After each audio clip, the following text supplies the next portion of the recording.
Nungguin apa nungguin? Wall Street Journal bilang Amerika resmi mulai blokade laut di Selat Hormuz. Kemarin udah gue bahas ya di VT ya, 15 lebih kapal perang Amerika sudah standby. UK Maritime Trade Operation konfirmasi pembatasan akses ke pelabuhan Iran di Teluk Persia, Teluk Oman, dan sebagian Laut Arab. Donald Bebek ancam bakal hancurin kapal cepat Iran yang mendekat pakai sistem kill, kayak ngejar kapal narkoba di laut. Nah, responnya Garda Revolusi Iran, satu, kalau pelabuhan mereka diancam, nggak ada pelabuhan di kawasan Timur Tengah itu yang akan aman.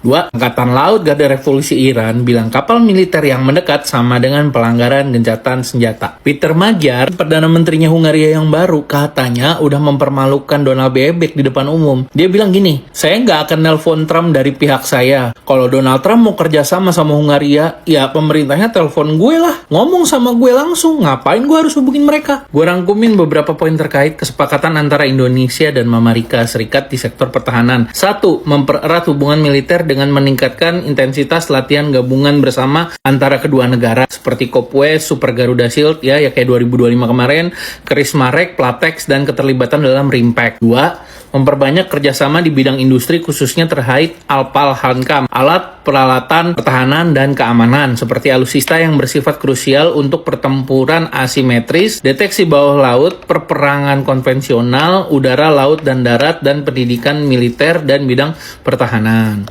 3. Saat Perang Dunia Kedua, beberapa wilayah Indonesia merupakan medan pertempuran bagi militer Amerika yang pada saat itu melawan kekuatan Jepang dan Jerman. Banyak dari mereka yang tewas dan jenazahnya belum berhasil pulang ke rumah, katanya, dan kembali ke keluarganya. Indonesia sudah dan akan terus membantu Amerika dalam mencari, retrieve, dan memulangkan jenazah-jenazah ke Amerika. Tapi sejauh ini di pernyataan perjanjian ini tuh belum ada perjanjian yang menyinggung penggunaan ruang udara Indonesia secara bebas oleh Amerika untuk aset udara mereka. Tapi kita tetap harus kawal, gengs. Gimana pun ini adalah negara kita dan kita harus tetap tahu dan terinformasi apapun yang terjadi dalam kebijakan politik kita semua. Ya gengs ya, kita kawal terus. Google dan Apple sekarang hapus nama desa dan pemukiman di Lebanon. Katanya sih buat buka, dalam tanda kutip, buat buka jalan ke nama-nama Siriwil ke depannya. Sekarang ya Google sama Apple dibilang makin evil, makin jahat. Apa harus kita pindah ke Huawei biar gak bisa didetek juga sama Amerika? Atau ya balik ke HP Nokia jadul? Presiden Ukraina Zelensky ketahuan punya hubungan dekat dengan Jeffrey Epstein. Ada rekaman CCTV yang baru dari properti Epstein yang bocor nunjukin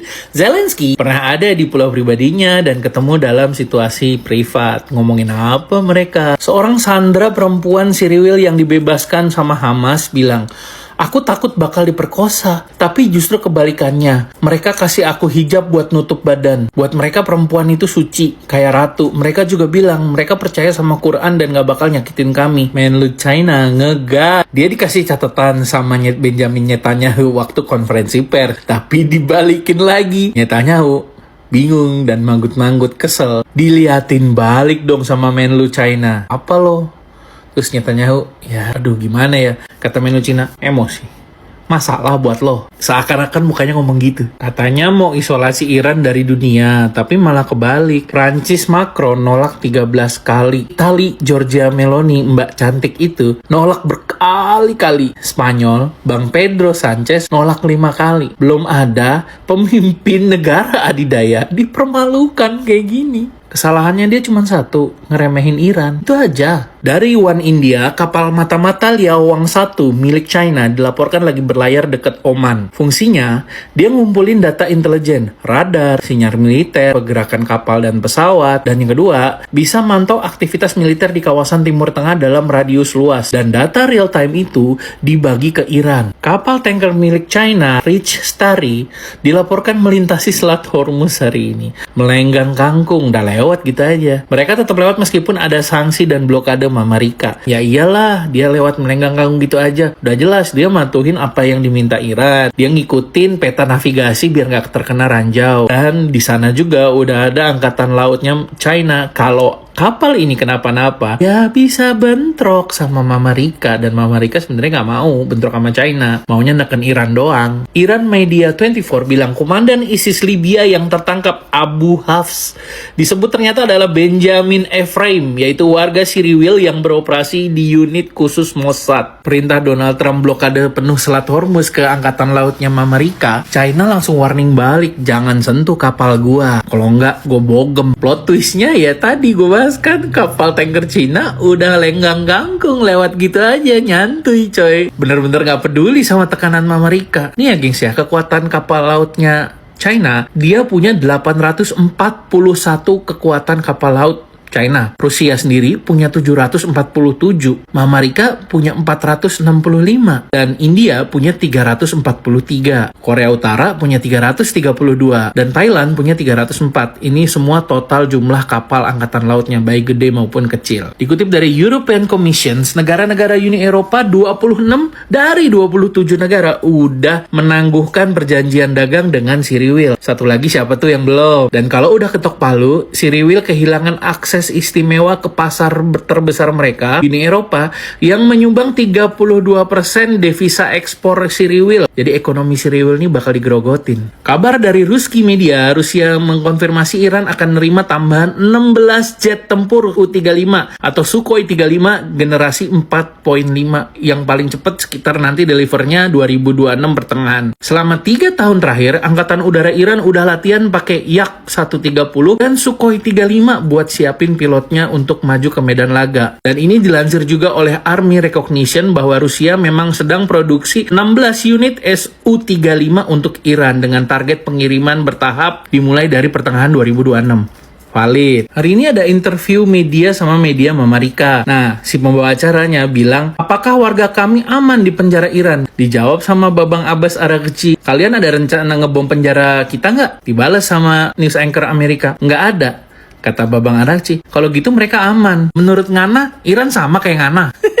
Menteri Luar Negeri Saudi Arabia Faisal bin Farhan Al Saud bilang, era bergantung ke pihak lain udah selesai. Pernyataan ini dianggap sebagai sinyal kemungkinan berkurangnya peran Mama Rika di Saudi Arabia. Dan sekarang posisinya milik kekosongan militer pertahanan itu diisi oleh Pakistan. Kedeteksi lagi nih di flight radar. Pesawat gede banget kargonya punya Mama Rika yang sering gue sebut di beberapa VT terakhir, yaitu C-17A Globemaster 3 yang dengan call sign A00533 masih mengikuti jalur laut ALKI Indonesia. ALKI itu alur laut kepulauan Indonesia. Jadi jalur resmi internasional yang boleh dipakai kapal dan pesawat asing buat melintas lewat wilayah Indonesia tanpa harus izin masuk penuh. Dan sampai sekarang pesawat itu belum masuk atau terbang di atas daratan Indonesia. Beijing break protokol dan nyentil Abu Dhabi. Di balik kunjungan Khalid bin Mohammed bin Zayed ke China, Xi Jinping masih ngasih pesan keras ke Uni Emirat Arab. Intinya,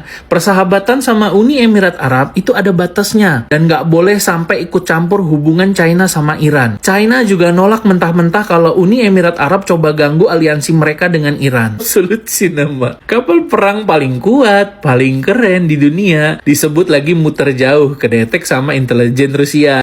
Dilansir dari Fightux Network. Katanya, Carrier Strike Group kapal USS George H.W. Bush ini lagi ada di lepas pantai Namibia, ambil rute jauh muterin Afrika buat ngehindarin Selat Bab el Mandeb, tuh yang dilingkarin ya kuning ya, dan ancaman dari Yaman dan Houthi.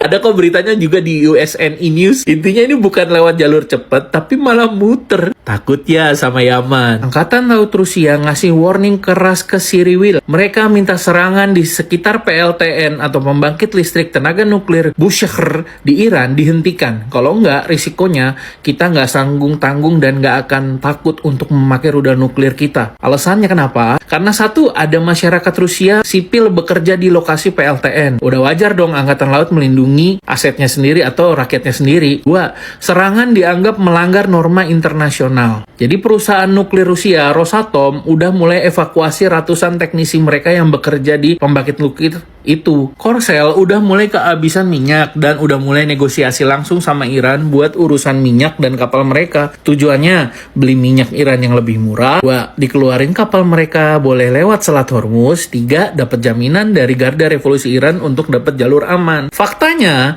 sekitar 26 kapal Korea Selatan, Korsel, memang lagi nyangkut di sekitar Selat Hormuz. Ini dilansir dari Aju Press. Pemerintah Korea udah kirim utusan khusus ke Iran buat nego langsung dari Aju Press juga. Dan Iran juga bilang kapal Korea boleh lewat, tapi harus koordinasi dulu sama Iran. Ini Anadolu Agency yang laporin. Ada yang DM ke gue, seberapa kaya sih Bang Arab Saudi dari haji? Nah, gue nggak tahu tepatnya pasti, tapi kita breakdown sama-sama ya guys ya. Kalau dari Indonesia, haji reguler dan khusus itu visanya aja ya yang didapat jadi devisa pendapatan Arab Saudi itu 2 juta per kepala. Haji furoda lebih gila lagi karena dia langsung bisa berangkat 80 sampai 160 juta per kepala. Ngelihat kuota Indo, haji reguler itu dapat kuota 203.320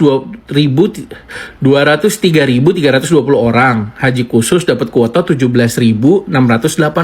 Kalau kita pikir devisa yang didapat Arab Saudi totalnya itu 442 miliar rupiah. Itu dari Indonesia aja dan tahun 2025.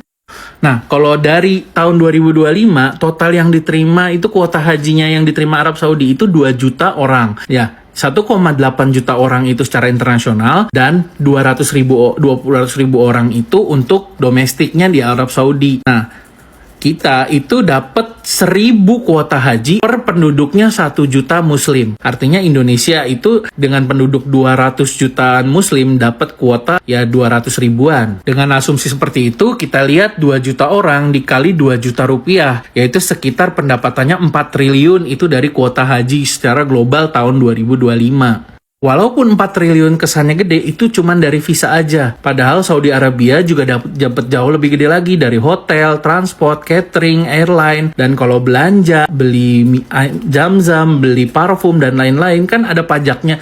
Itu pendapatan Arab Saudi bisa tembus 10-20 miliar dolar per tahun. Ada yang bilang lagi di live gua tadi sama kemarin, bilang, Bang, berarti duit gua yang udah daftar haji, gua ngantri itu duitnya masuk ke Saudi Arabia, terus dipakai buat danain Mama Rika sama si Riwil. Kita harus bisa bedain mana beragama, mana geopolitik. Geopolitik itu dijalankan oleh pemerintahan. Beragama aja. Justru bahkan kalau lu udah keterima haji dan lu bisa sampai di depan Mekah, ya ikut doakan. Semoga kebenaran di dunia ini terbuka lebar. Semoga mata-mata yang dibutakan selama ini tuh udah terbuka sekarang. Jadi beragama ya beragama aja, hubungan kita, diri kita sendiri kepada yang di atas, yang Maha Kuasa. Nah, soal bayar itu ya udah, itu kan sudah ketetapan dari pemerintah Arab Saudi. Istilahnya nih, kamu mau masuk Dufan kan bayar tiket masuk, kamu mau nonton bioskop kan bayar tiket masuk. Ibaratnya ya itu bayar tiket masuk aja. Ya udah ya, nggak usah sangkut pautin antara perang ini sama agama ya.